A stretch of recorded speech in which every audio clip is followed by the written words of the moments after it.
Petro Vareikio laikraščiai. Jam talkino 5 sūnus – Vincas, Adomas, Ignas, Stasys ir Kazimieras.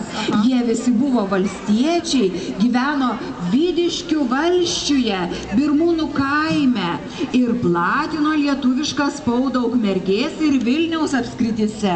Ale, matai, aš kaip pagalvoju, Tūlas Odėtis, jeigu negerdavo, nedūmydavo, tai jau laikraščiai visada pinigų turėdavo. Taip, turėdavo. Aha. Ei, žiūrėkit. Aha. Ar ne pats Mikailiškio dvaro savininkas Petras Horoševskis su žmona ir vaikais į mugę atvyko? Matai, kaip gražiai atrodo. Va čia laikraštį parašyta. Taigi Jėgelumbės fabriką buvo įsteigęs jis, tas Horoševskis. Taip gerai jam viskas klojosi. Iš Rusijos iždo paskolą 24 120 rublių buvo gavęs. Ir gražinti turėjo Gelumbę. Bet, tu pagalvok, užėjo prancūzai, nusiaubė fabriką, išvaikė meistrus, sudraskė Gelumbę, išnešiojo vilną, o visus fabriko dokumentus plėšikai panaudojo sviestui ir kepiniams suvinioti. Va, ir čia parašyta, į skundą Horoševskis vyresnybei parašė, o kai tas susigrebė, tai prancūzai jau buvo beveik pabėgę, matai. Aha, tada Vilniaus departamento administracija buvo paliepus kruopščiai ištirti fabriko stovį, o po to pristatyti žinias. Nu, bet kaip visada, nieks nieko nepadarė. Matai, tais laikais irgi visko buvo. Visko buvo.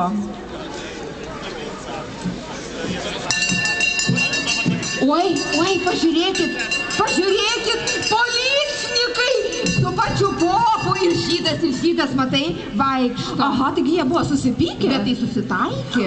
Dėl ko susitaikė? Nežinau, bet čia laikraštį tai taip parašyta. Žydai buvo įsipirkę akcizą prekiauti Ukmergės mugės silpno alumi arba svaiginančia gira. Ale prisistatė ir rusai su tuo pačiu alumi. Tai policija uždraudė tiems rusams prekiauti, kol nesusimokės. Rusai, pasirodo, buvo gavę leidimą iš paties Ukmergės rotušės burmistro Rabaševskio. Nu, tie rusai, kai pasiūto, kai nuvėjo skūstis, tadu burmistras netryščias nuskodė pas policininką Gecevičiui būtą. Ale, tu pagalvok įdomu, kas ten policininkai, kas ten buvo? Kasgi ten buvo? Taigi atlakė šitas Rabaševskis, visasi pasiūtis, puola mani keiktis, kodėl aš rusams neduodu licenzijas prekiaut turgoj alum. Vietoj to, kad išklausytų, keikia mani, kulioja ir bandė primušti. Sakė, kad paskus mani viršininkam. Todėl aš jį išpravodijau iš savo butą ir užtrinkiau duris. O mums, rusams, prekiauti alumi leido pats miesto galva Rabaševskis. Ir mes jokių leidimų ir pavardžių neprivalome duoti niekam ir leidimų prašyti. O štai žydai pradėjo gvaltą rėkti, liktai mes jų prekybą žlugdome. Neteisybė tai yra, kartoju. Leidimą prekiauti mums leido pats ponas Rabaševskis. Ai, tik nepradėkit rėktis čia iš naujo. Va, žiūrėkit, va. Все правильно говорил. Žiūrėkit, va, kas laikraštyje, kas parašyta. Ogi, kad 1846 metais 8 kibirų statinė alaus kainavo 1 sidabro rublį ir 35 kapeikas. Aha. Skaitysi dar patvarkymus. Tai policininkai dar patvarkymus paskaitys viešus. Aha, paskaitykit.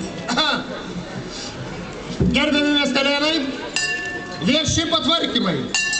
Kaip turi elgtis kožna dievo laiminga ir viešlyba asaba jomarke. Pirmas punktas. Gink dieve nevalna, prisiplempus tarelkos, bastytis tarp žmonių viešumoj ir savo nesvietiškų smirdėjimų, o taipogi kalakutiškais tauškalais papiktinti sueigą. Jei bus taip, tai Gorodničius turi bausti tokį galvoną 3 rubliais. Ale pinigo neprituri.